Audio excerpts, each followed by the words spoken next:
Today's look is based on a personal past experience that is explained in this animation.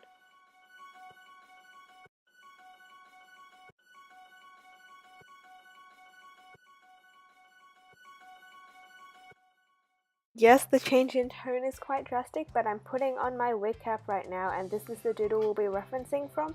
I'm gluing down my brows in an upward motion, flattening them down with anything I can find really, and using the fan to quicken the process. Meanwhile, I'm also cutting individual lashes. After you've done around 2 to 3 layers, you can set them down with powder and clean up the edges. Then I'm starting with a water-activated white face paint. I map out the circumference and fill it in the best I can. You can also use a sponge for this, but I chose to apply it on with a brush and then use the sponge. And just keep layering it on until you reach an opaque consistency. Then just use your skin tone foundation to paint around the circumference of the white just to clean up the edges. You can also set that with a powder if you want, and then you can start mapping out the swirls.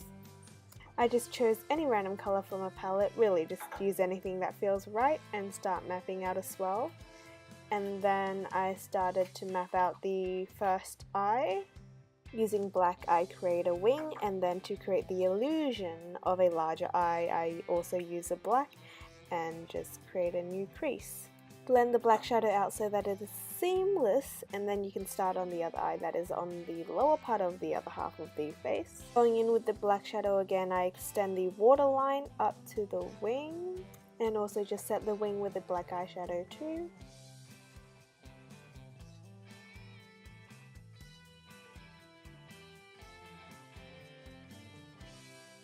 It is so important that the blending is seamless, so just make sure you get a clean fluffy brush and just blend that out so it flows into the white base.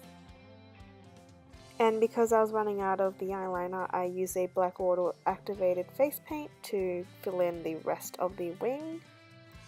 Also just make sure you step back once in a while to look at your whole face, and then I'm starting on the next waterline in with the black shadow again and just blending that out into the white base.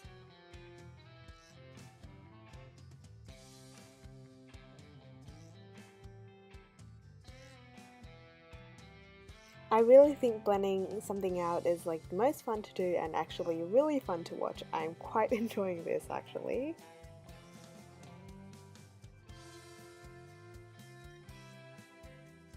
So that I'm not just a blank canvas, I create some sort of a nose. I go in with a medium contour palette and just sketch an arrow that goes straight down, my signature look.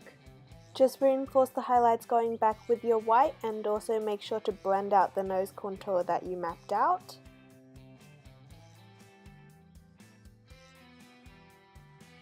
I look so bewildered.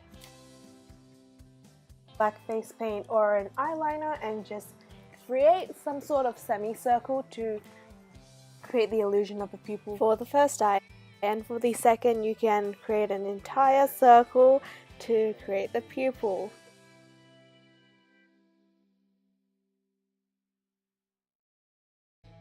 For more details in the eye, you can either use a white face paint or the NYX white liner to draw the reflections on your eye. And with a blue water activated face paint, I'm creating a tear on the side of my nose that's rolling down, and I'm just filling that in with the blue face paint. Then I'm just doing the same for the other eye as well, just in a different form. Create some variation, you know, and filling that up, and now I'm just creating some highlights on the parts of the tear that will have light reflecting them, in a sense, giving it more realism and dimension. And finally, we're creating the next swirl, connecting it from the inner corner of our first wing and just bringing it up to our forehead, mimicking the other motion, but try to keep some variation in your swirls. Like, it doesn't have to follow a pattern, but just make it varied. And just note that I'm doing it in brush-like motions, moving it towards the direction that the actual swirl is moving in, like the motion.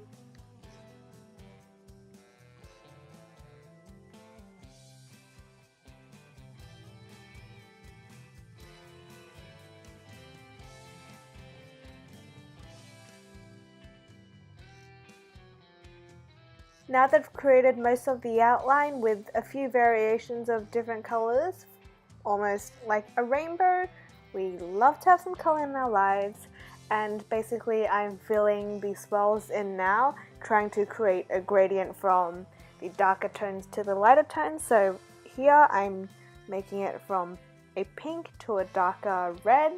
It's still like pinkish, reddish, and just getting that to merge in the middle.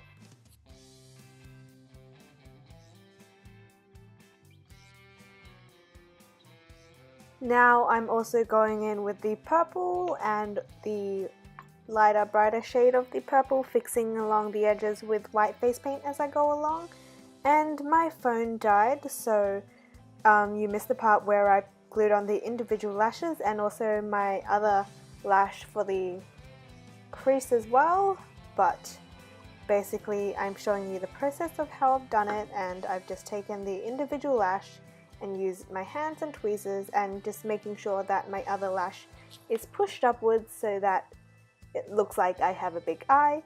And now I'm just going in for the mouth part, and I'm just creating the smudgy effect around my mouth with red eyeshadow and going in circular motions with the brush. And then I'm also going in with NYX Liquid Suede lipstick in the shade Kitten Heels, and I created the lips to be quite slanted and wonky, highlighting my sense of confusion. And just go with whatever motion your mouth goes with, but just further exaggerate it, and don't be afraid to overline your lip and then go over that with a bit of black face paint because I don't have a lip liner, just to create more dimension.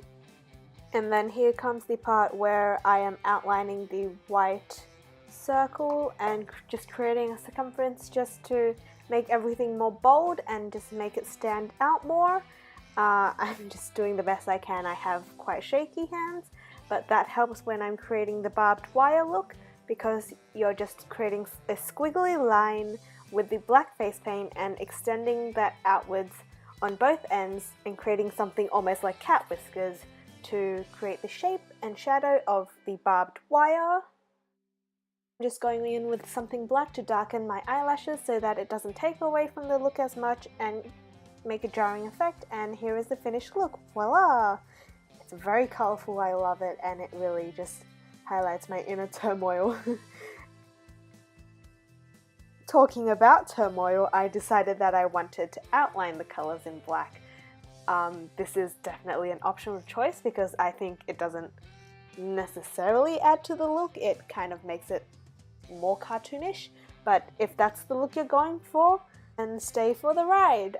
And because this is coming to an end, I wanted to mention that this look has been hugely inspired by my own doodle, of course, but that was also inspired by these two amazing drag artists from New South Wales. They go under the usernames on Instagram by Neoverse and Satin Flora. So yes, thank you for coming along this almost 9-minute journey, and make sure you check out the two Instagrams that I will link down below, and just thank you!